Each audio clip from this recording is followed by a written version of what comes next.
High school मामूर कला में आपका बहुत बहुत स्वागत है। तो आज हम विज्ञान के श्वसन वाले टॉपिक को कवर करेंगे। देखिए, सबसे पहले पढ़ेंगे श्वसन के बारे में।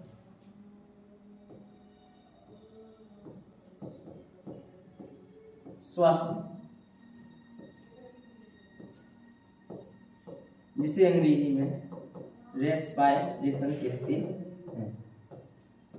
तो अगर हम श्वसन की बात करें, श्वसन की परिभाषा की, तो श्वसन की परिभाषा कोशिकाओं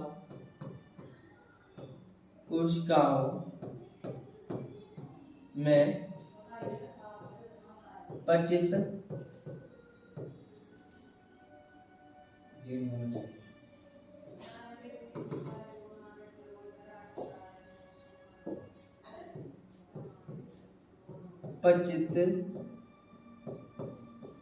भोजन के ऑक्सीकरण से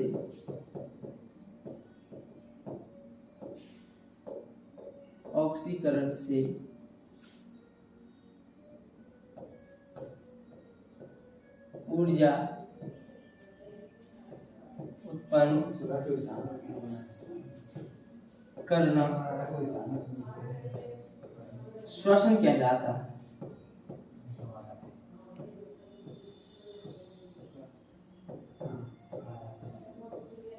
श्वसन कहलाता है। ये हमारा श्वसन एक प्रकार का कोशिकीय श्वसन है। अब हम बात करेंगे हमारे श्वसन अंग। तो सबसे पहले बात करते हैं अब हम श्वसन अंग के बारे में।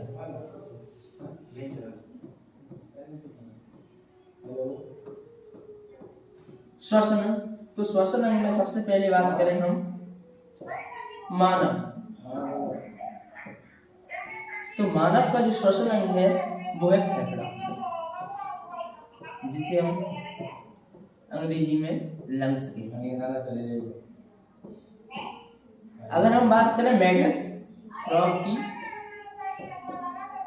तो मेढक का श्वसन अंग है किलोम, जिसे हिंदी में गठड़ी कहते हैं। किलोम, साथ ही त्वचा। अगर हम बात करें तीसरे नंबर मछली की, तो मछली का जो श्वसन अंग है किलोम या गलफड़। देखिए, जो जीव जल में रहते हैं वो जल में घुली हुई ऑक्सीजन का उपयोग करके श्वसन करते हैं, जल में घुली हुई ऑक्सीजन का उपयोग करते हैं। अब जो हमारे मानव का जो श्वसन अंग है वो है फेफड़ा, और हमारे जो फेफड़े हैं, जो दो फेफड़े हैं, वो छोटी छोटी कूपिकाओं से मिलकर बनी हुई है। तो हमारे फेफड़ों की सबसे छोटी क्रियात्मक एवं संरचनात्मक इकाई कूपिका है। देखिए, आगे बढ़ते हैं। अब हम बात करें श्वसन की, तो श्वसन, हमने जो भोजन किया वो भोजन पच के ग्लूकोज, तो हमारा जो पचित भोजन हो गया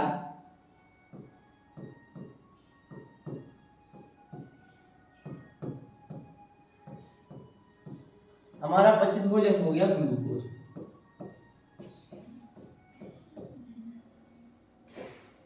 तो ग्लूकोज में कितने कार्बन?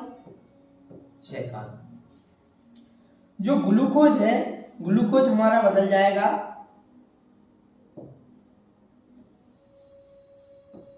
पायरुवेट अम्ल, पायरुवेट कह लो चाहे पायरुवेट अम्ल कह लो, बात एक ही। तो जो हमारा जो पायरुवेट अम्ल है ये हमारा 3 कार्बन। तो ये कहाँ हो रही है सारी प्रक्रिया? ये सारी प्रक्रिया हो रही हमारे कोशिका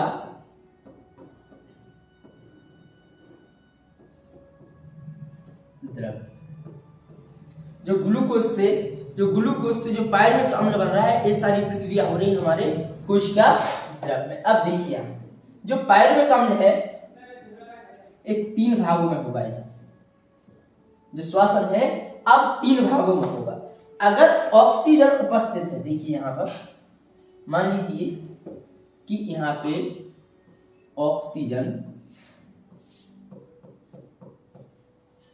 उपस्थित, अगर ऑक्सीजन उपस्थित है तो ऐसे श्वासन को, अगर ऑक्सीजन उपस्थित है तो ऐसे श्वासन को कहते हैं हम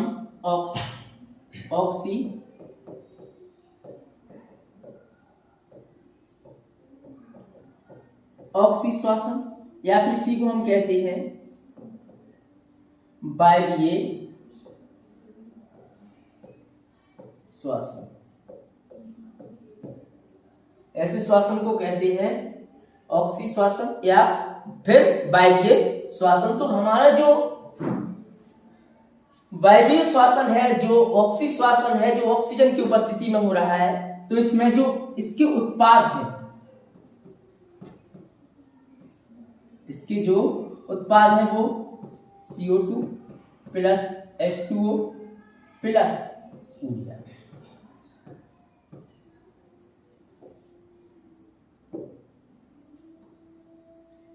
ये हमारे ऑक्सी श्वासन के उत्पाद।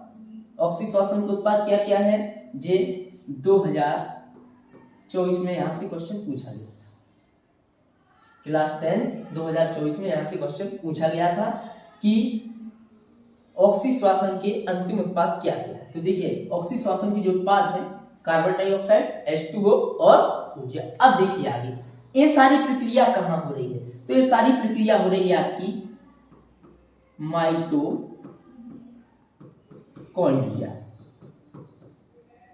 ये सारी प्रक्रिया कहां हो रही है, माइटोकॉन्ड्रिया। और इस प्रक्रिया में 38 ATP, कितनी ऊर्जा प्राप्त हो रही है, 38 ATP हमें ऊर्जा प्राप्त हो रही है। जो श्वासन में जो ऊर्जा प्राप्त होती है वो ATP के रूप में ऊर्जा प्राप्त होती है, और ATP का पूरा नाम एडिनोसिन ट्राइफॉस्फेट है। जब ADP से फॉस्फेट ग्रुप जुड़ता है तब ATP प्राप्त होती है। अब देखिए आगे,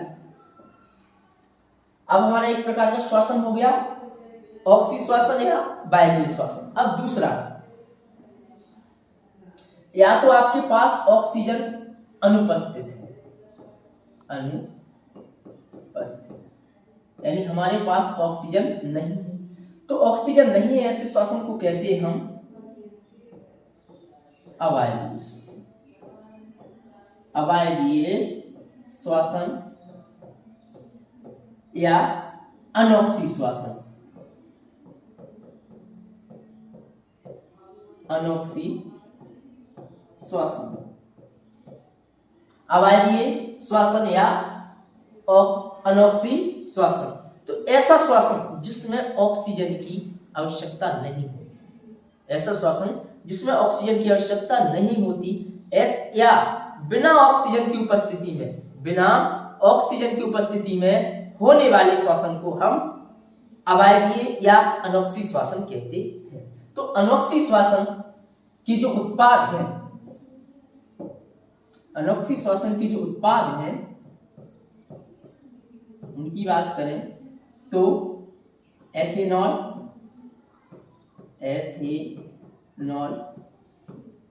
प्लस CO2 प्लस ऊर्जा।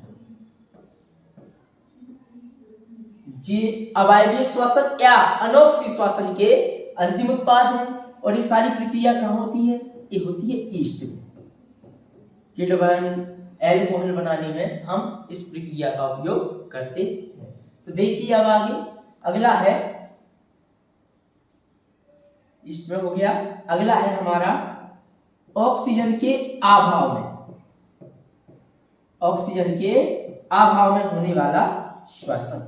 ऑक्सीजन के अभाव में होने वाला श्वसन ये कहाँ होता है, ये श्वसन होता है हमारी पेशियों में। कहाँ पे होता है, पेशियों में। और इसके उत्पाद क्या है, तो इसके उत्पाद की अगर हम बात करें तो देखिए इसके उत्पाद है लैक्टिक अम्ल, लैक्टिक अम्ल प्लस ऊर्जा, लैक्टिक अम्ल और प्लस ऊर्जा। लैक्टिक अम्ल और ऊर्जा इसके उत्पादन। कभी कभी क्या होता है कि जब हम एक जगह बैठे रहते हैं तो हमारे पैरों में क्रैम्प आ जाते हैं, सही से चल नहीं पाते, तो क्या होता है इस स्थिति में कि हमारी पेशियों में ऑक्सीजन की कमी हो जाती है। कमी मतलब वहां पे कौन सा अम्ल जमा हो जाएगा, लैक्टिक अम्ल जमा हो जाता है हमारी पेशियों में। एनसीईआरटी की लाइन है कि हमारी पेशियों में लैक्टिक अम्ल जमा हो जाता है, जिसके कारण हमारे पैरों में क्रैम्प आ जाते हैं। तो देखिए इसके उत्पाद हो गए ये सारी अभिक्रियाएं। अब हम आगे बात करें, रोक लो। अब देखिए जो हेयर है, जो म्यूकस है, जो नासा गुहा में पाए जाते हैं, क्या काम करते हैं। तो बाहर से आने वाली अशुद्ध वायु, बाहर से आने वाली अशुद्ध वायु धूल कणों को रोकने का काम करती है बात। अब बात करें हम श्वास नली के बारे में, एनसीईआरटी ने क्या कहा है। तो श्वास नली के बारे में एनसीईआरटी ने कहा है कि श्वास नली में अपूर्ण उपास्थल वलय पाए जाते हैं।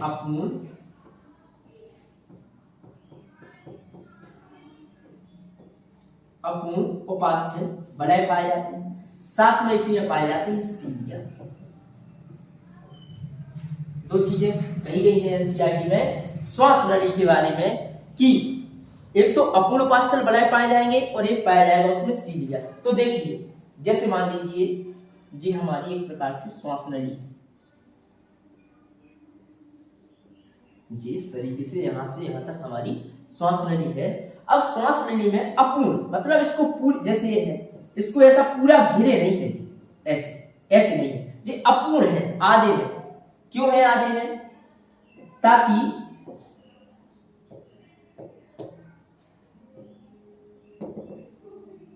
आधे में इसलिए है ताकि जो हमारी ये श्वास नली है वो पिचके ना, जो श्वास नली है वो पिचके ना, इससे वायु आती जाती रहे।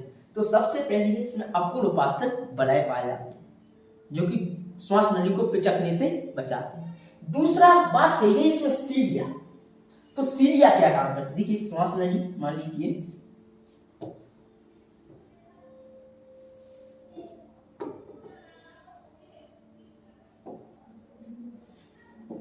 देखिए ये श्वास नली है, यहाँ पे थोड़े थोड़े इस तरीके से बहुत सारे सीलिया निकले होती हैं श्वास नली में। तो सीलिया निकले होते हैं जो कि वायु को अंदर लाने या बाहर ले जाने का कार्य करते हैं। अब क्या होता है, धूम्रपान के कारण, धूम्रपान के कारण, बीड़ी सिगरेट के कारण जो सीलिया होते हैं वो धीरे धीरे नष्ट हो जाते हैं। जो सीलिया धीरे धीरे नष्ट हो जाती है, और जब सीलिया नष्ट हो जाती है तो हमारे जो फेफड़ों का कैंसर है वो होने के चांस सबसे ज्यादा है। जो धूल कण मिट्टी हो जाएगा सीधे अंदर पहुंच जाते हैं, जिससे फेफड़ों या लंग्स का कैंसर हो जाता है। अब अगर बात करें ऑक्सीजन के बारे में, एक चीज दी है ऑक्सीजन के बारे में कि जो हमारी कूपिका है, कूपिका, तो जो गैसों का जो हम सांस ले रहे हैं, जो ऑक्सीजन जो ले रहे हैं वो कहां तक जाएगी, वो जाएगी हमारी कूपिका। कहां तक जाएगी, कूपिका तक। उसके बाद जैसे ऑक्सीजन जाएगी हमारी, मान लीजिए ये आपकी कूपिका है और ये यहां पे इस तरीके से रक्त वाहिनी है, इसमें O2 CO और ये आपकी रक्त वाहिनी। तो क्या होता है, जो हमारी जो कूपिका है हमारे शरीर की, हमारे फेफड़ों की संरचनात्मक एवं क्रियात्मक इकाई, क्या होगा, जो कूपिका है वो ऑक्सीजन तो देगी किसको, अंदर ऑक्सीजन लेगी, वो देगी अंदर रक्त वाहिनी को, और जो कार्बन डाइऑक्साइड इसमें है वो कहां लेगी, अपने। तो इसी में एनसीईआरटी में एक लाइन कही गई है, उसको बताता हूं कि शुद्ध खून हम किसे कहेंगे। तो शुद्ध खून हम उसे कहेंगे जिसमें ऑक्सीजन की मात्रा ज्यादा है, और अशुद्ध खून जिसमें कार्बन डाइऑक्साइड की मात्रा ज्यादा है। तो जैसे मान लीजिए हमारे ऑक्सीजन की जरूरत हमारे पूरे शरीर में, ऑक्सीजन की जरूरत हमारे पूरे शरीर में, लेकिन ऑक्सीजन जा कहां तक रही है? ऑक्सीजन जा रही है सिर्फ खून का, उसके बाद रक्त के माध्यम से ऑक्सीजन पूरे शरीर में जाएगी। तो उसका यह है, एनसीईआरटी में एक लाइन कही गई है कि अगर एक रक्त में होता है हमारे HB, हीमोग्लोबिन,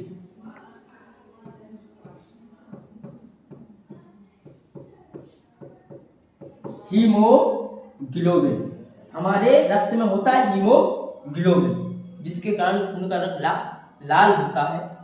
तो इस 97% ऑक्सीजन को बांध के रखता है, 97% ऑक्सीजन को बांध के रखता है कौन? हीमोग्लोबिन। जो हमारा हीमोग्लोबिन है 97% ऑक्सीजन को बांध के रखता है। तो यही कारण है, अगर हमें हीमोग्लोबिन नहीं होता तो हमारे ऑक्सीजन को, हमारे यहां से मुंह से ऑक्सीजन को पैर के अंगूठे तक पहुंचने में कम से कम 3 वर्ष का समय लग जाता, और जब 3 वर्ष का समय लग जाता तो हम जिंदा नहीं रह पाते। तो हीमोग्लोबिन भी हमारे लिए बहुत जरूरी है। तो अब मैं अपनी वीडियो को यहीं खत्म करते हैं, और आप अगली वीडियो कौन से टॉपिक पर चाहते हैं ये कमेंट में जरूर बताएं। नमस्कार।